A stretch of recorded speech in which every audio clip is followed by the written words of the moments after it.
Hello everyone, it's Ann Kelly from Young Heart Books and Toys, here to present another story for our friends at the Community Art Center.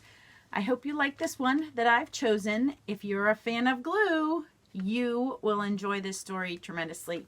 It is called Too Much Glue, and the illustrator, since we're talking about art, is Zach Retz, R-E-T-Z. Hope I pronounced that right. So let's see what this story about glue is all about.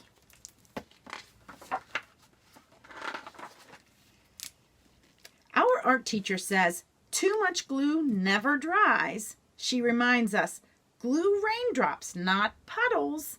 And she warns me, Maddie, too much glue. Look how much Maddie has used. He's got it stuck all over his fingers, but he doesn't seem worried about it. Some people are glue fans. But my dad and I love glue. At home, we make glue glasses, glue mustaches, and even glue bouncy balls. Mom is happy to help.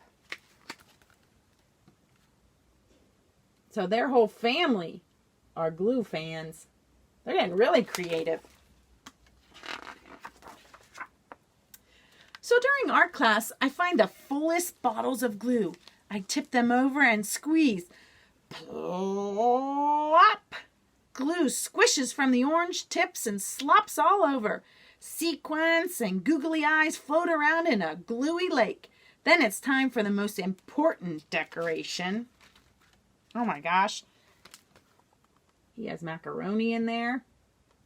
He's having a good old time. It's about enjoying yourself, right? Geronimo! A belly flop into the table and roll around, letting the glue and everything else cover me. I see one other schoolmate who's excited about this Geronimo move. Not so much the teacher.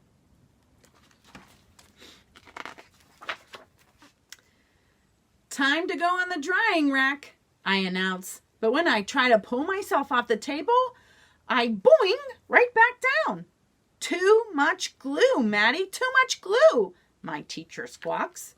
This is bad. There's only half an hour until the end of school, and all I can do is lift my head, wave my hands, and wiggle my feet. The rest of me is blucky, stucky mess. Can somebody help me? I call. He's going to need a little assistance, isn't he?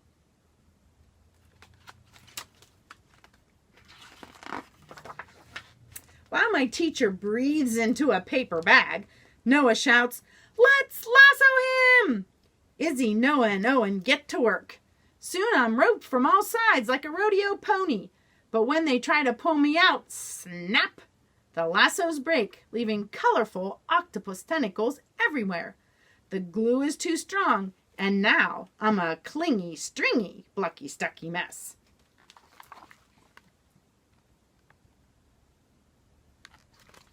It's getting more colorful. They're trying to help him. Don't worry, Maddie. We know what to do, shouted Luke and Grace from across the room. Is that a tow truck? I asked as they wheeled the contraption over and stick a plastic hook into my suit of glue. My friends pull one way and the glue pulls the other. Creak, click, crick, click, until... Is this going to be the solution? A Lego tow truck? Let's find out. They're trying so hard. Kaboom! The tow truck explodes and plastic bricks rain all over. Now I'm a clicky, bricky, clingy, stringy, blucky, stucky mess. So that didn't work, did it?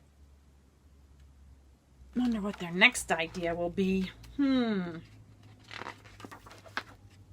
school nurse bursts in and checks my temperature. 98.6, sorry, no fever. I can't send you home early. She dabs and pats me like I'm spilled juice, but the more she blots, the more the glue spreads. Soon I'm a melted mummy, clicky, bricky, clingy, stringy, blucky, stucky mess. Glue is strong when you want to put things together, but how do you get them apart? Then the principal comes in. He takes one look at me, sticks a note on my belly, and leaves. Seeing my teacher huffing and puffing like a train gives me a great idea. I whisper to Haley and Owen. The final bell rings and everyone freezes, except Owen and Haley. I have two wonders in my head now. What does the note say? And what is their idea? As the bell rings. It's the biggest one we could make, they shout, furiously flapping a huge paper fan at me. Then, just as I'm thinking I'll be a note on my tummy, melted mummy, clicky, bricky, clingy, stringy, plucky, stucky glue boy for the rest of my life, my plan works. Something my teacher said could never happen, happens. The glue dries. But I'm still stuck, and now I hear footsteps. The door starts to open. Who's coming now? So even too much glue dries eventually, right? My father and some other carpool parents walk in. Dad comes closer and inspects me. Then he peels me off the table, glue, yarn, bricks and all. He spins me around and no one makes a sound. Then Daddy smiles. Maddie, you're a masterpiece. He holds me up for everyone to admire. My friends all cheer.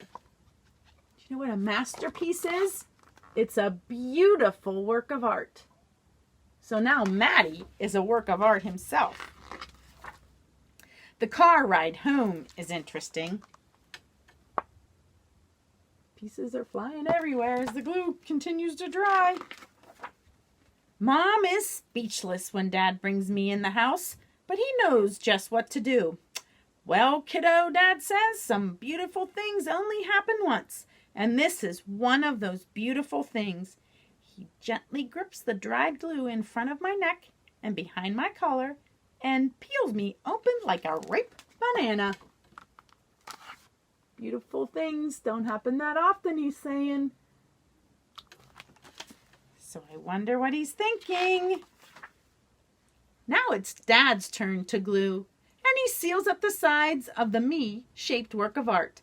I bet it would take all the glue in the art room to make a U-shaped work of art, Dad, I say. Dad laughs. Then he glues a big magnet to the back of my project and hangs it on the fridge. During dinner, we sneak peeks at my masterpiece. And after dinner, I hope you all have your art on your fridge too. After dinner, we take the principal's note very seriously. It says, please encourage Maddie to use tape instead of glue. Uh-oh, look at their next project. They're using tape now. I hope this story encourages you to make a masterpiece of your own with whatever art media you find the most fun to use. Again, I'm Ann Kelly, coming from Young Heart Books and Toys with the Storytime for the Community Arts Center. If we can help you in any way, please reach out. Our phone number is 814-243-1094. Let us help those creative minds that you have going on in your home make a masterpiece today. Thank you.